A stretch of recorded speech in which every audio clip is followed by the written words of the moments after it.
Just to know ahead of time. Thank you. Amendment number 6 from the Fifth Constitutional Provisions Commission is a victims' rights bill. It expands and details victims' rights. Many of these rights already exist in state law, but they'll be enshrined in the Constitution. Here's some examples. If I use a quick moment here, we're talking about things like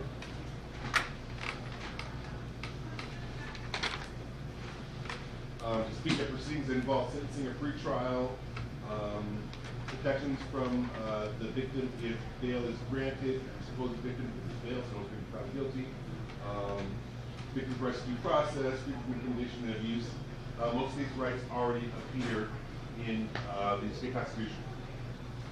It sets deadlines for state appeals. If you are convicted of a crime, there's a deadline for appeals of, I believe it's 5 years for a capital crime and 3 years for a non-capital crime.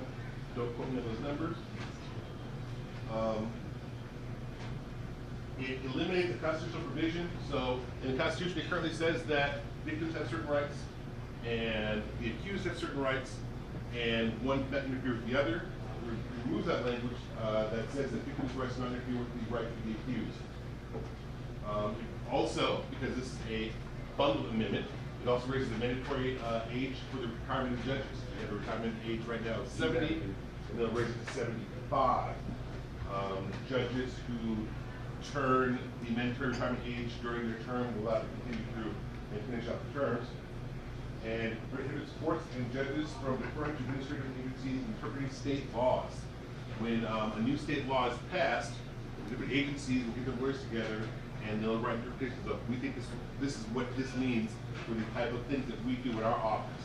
When a judge is making a decision that may involve that state law, they are to look to these different decisions written by governmental bodies and guiding them on how they make their decisions. This would remove that and say you're not allowed to look at what state lawyers have written. You need to interpret individually on your own what this ruling should be without any guidance.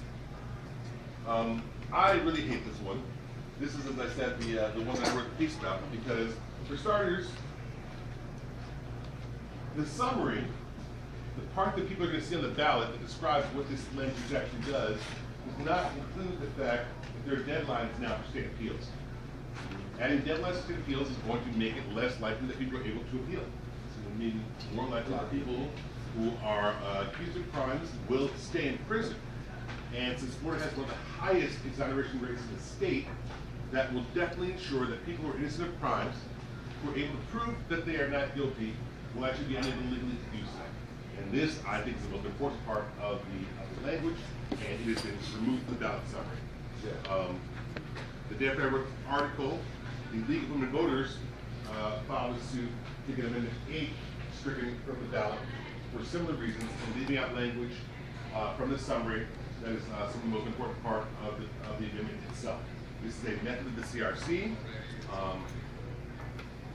For those of you who don't know, I oppose this language. Victims' rights, of course, I believe in victims' rights, but most of the rights that they're giving to victims have already been enshrined in state law. Deadlines on state appeals, I think, is a blatant money grab by the private prisons that pay our politicians.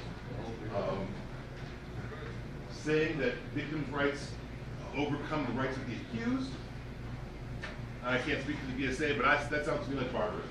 The idea that I can accuse you of something, and therefore now, because of that, my rights override your rights, take away your rights. Not that I have rights, you have rights, but like my rights override your rights.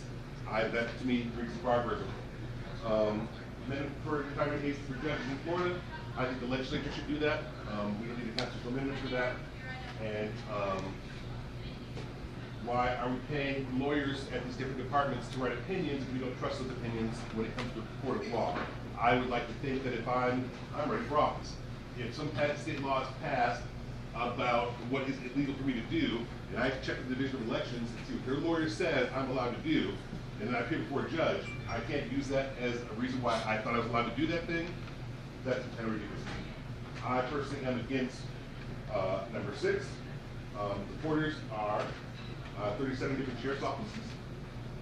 And Florida Smart Justice, the contractors are the Public Defenders Association of Florida, the ACLU of Florida, the Legal Voters of Florida, the Florida Education Association, and the Democratic Progressive Caucus of Florida.